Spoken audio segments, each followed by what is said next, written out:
Assalamualaikum warahmatullahi wabarakatuh. Saya Elsa Cornelia Putri dari Prodi Kesehatan Masyarakat akan memaparkan materi mengenai konsep faktor risiko. Nah, baik, yang pertama saya akan menjelaskan mengenai pengertian dari faktor risiko. Apa sih faktor risiko itu? Faktor risiko adalah karakteristik, tanda atau kumpulan gejala pada penyakit yang diderita individu yang mana secara statistik berhubungan dengan peningkatan kejadian kasus baru berikutnya. Beberapa individu lain pada suatu kelompok masyarakat. Faktor risiko merupakan sebuah konsep yang dikenal dalam riwayat alamiah perjalanan penyakit. Baik, selanjutnya saya akan menyebutkan beberapa jenis penyakit tidak menular. Nah, jenis penyakit tidak menular ini termasuk dalam konsep faktor risiko. Yang pertama yaitu jantung koroner, yang kedua adalah stroke, tiga adalah diabetes tipe 2, 4 adalah penyakit paru obstruktif kronik atau PPOK, 5 adalah kanker, 6 hipertensi, 7 kusta, 8 demam berdarah, dan yang 9 adalah penyakit mental seperti stres. Selanjutnya, saya akan menjelaskan mengenai faktor risiko dari kusta. Sebelumnya, pengertian dari kusta itu apa sih? Kusta adalah penyakit menular yang disebabkan oleh Mycobacterium leprae yang mana dapat ditularkan melalui saluran pernapasan dan kontak kulit dalam waktu yang lama. Penyakit kusta juga disebut morbus Hansen atau satyriasis. Kusta dapat menyerang semua umur dan bukan penyakit keturunan. Kusta menyerang berbagai bagian tubuh di antaranya saraf dan kulit. Bila tidak ditangani dengan benar, kusta dapat menyebabkan cacat. Selanjutnya ada beberapa faktor yang menyebabkan penyakit kusta, yaitu lingkungan seperti ventilasi yang tidak memenuhi syarat dan kelembapan yang terlalu tinggi maupun rendah, serta kepadatan hunian yang tinggi dapat menyebabkan suburnya pertumbuhan M. leprae yang mengakibatkan gangguan terhadap kesehatan manusia. Yang kedua adalah faktor tingkat pendidikan rendah, berpengaruh terhadap kejadian kusta. Masyarakat dengan pendidikan rendah lebih berisiko mengalami kejadian kusta dibanding dengan masyarakat yang berpendidikan tinggi. Yang ketiga adalah faktor status gizi buruk. Pada masyarakat juga dapat berpengaruh terhadap kejadian kusta. Penyakit kusta banyak menyerang masyarakat dengan sosial ekonomi rendah. Hal ini dikaitkan dengan rendahnya daya tahan tubuh, gizi yang kurang baik, dan lingkungan serta hygiene yang tidak baik. Selanjutnya ada faktor resiko DBD. Sebelumnya, apa sih pengertian DBD itu? DBD adalah bentuk demam berdarah yang parah, yang dapat mengancam jiwa. Penyakit infeksi ini diakibatkan oleh virus Dengue yang menular melalui gigitan nyamuk Aedes aegypti. Penyakit ini menular ketika nyamuk menggigit penderita demam berdarah, kemudian menggigit orang yang sehat. DBD dianggap berbahaya karena dapat berkembang menjadi kondisi yang serius dan mengancam nyawa yang disebut demam berdarah Dengue berat atau sindrom shock Dengue. Kemudian ada faktor yang meningkatkan risiko DBD, yaitu yang pertama faktor lingkungan, meliputi iklim, urbanisasi, sanitasi yang buruk, serta pengelolaan sampah yang tidak memadai.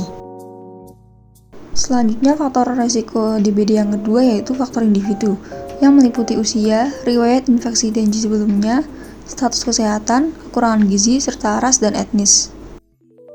Selanjutnya ada faktor risiko hipertensi. Apa sih hipertensi itu? Hipertensi atau tekanan darah tinggi adalah suatu peningkatan tekanan darah di dalam arteri.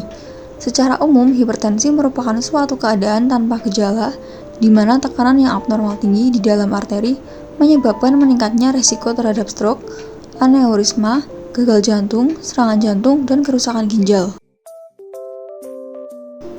Berikut ini ada beberapa faktor yang menyebabkan terjadinya hipertensi adalah sebagai berikut. Yang pertama, faktor risiko yang tidak dapat diubah, yaitu faktor riwayat keluarga. Apabila riwayat keluarga hipertensi didapatkan pada kedua orang tua, maka terjadi hipertensi yang akan lebih besar. Yang kedua ada genetik.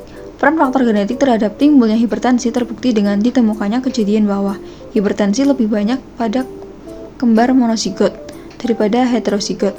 Yang ketiga umur. Dengan bertambahnya umur, resiko terkena hipertensi lebih besar sehingga prevalensi hipertensi di kalangan usia lanjut cukup tinggi. Kemudian yang terakhir jenis kelamin. Hipertensi lebih tinggi terjadi pada populasi laki-laki dibandingkan populasi perempuan pada kelompok sebelum menopause. Kemudian ada faktor risiko yang dapat diubah. Yang pertama, obesitas. Orang yang obesitas atau kelebihan berat badan memiliki risiko lebih tinggi terkena hipertensi. Yang kedua, konsumsi makanan asin. Garam merupakan faktor yang sangat penting dalam patogenesis hipertensi. Yang ketiga, merokok. Seorang perokok mempunyai risiko lebih besar dibandingkan orang yang tidak merokok. Yang terakhir, stres. Hubungan antara stres dengan hipertensi diduga melalui aktivitas saraf simpatis yang dapat meningkatkan tekanan darah secara bertahap. Selanjutnya ada faktor resiko diabetes. Nah, diabetes sendiri merupakan suatu kondisi di mana tubuh tidak dapat mengontrol kadar gula darah dengan baik. Hal ini disebabkan oleh masalah pada hormon insulin yang berperan dalam mengatur kadar gula darah. Ada juga faktor resiko diabetes mellitus yang dapat dikategorikan menjadi dua, yaitu yang pertama faktor resiko yang tidak dapat diubah, meliputi usia, jenis kelamin, ras dan etnis, riwayat keluarga, serta riwayat gestasional diabetes mellitus. Yang kedua ada faktor risiko yang dapat diubah, meliputi gaya hidup, pola makan, kurang aktivitas fisik, kelebihan berat badan atau obesitas, merokok, serta konsumsi alkohol berlebihan. Setelah pemaparan materi tersebut, selanjutnya ada kesimpulan.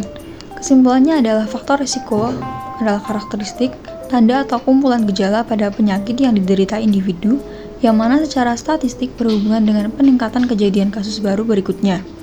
Faktor risiko merupakan sebuah konsep yang dikenal dalam riwayat alamiah perjalanan penyakit. Faktor risiko dapat dibagi menjadi dua macam, yaitu faktor risiko yang tidak dapat diubah dan faktor risiko yang dapat diubah. Penyakit tidak menular atau PTM merujuk pada sekelompok penyakit yang tidak disebabkan oleh infeksi dan tidak dapat ditularkan antara individu. Contoh penyakit tidak menular termasuk penyakit jantung koroner, stroke, diabetes tipe 2, penyakit paru obstruktif kronis, kanker, hipertensi, kusta, DBD, dan penyakit mental seperti depresi.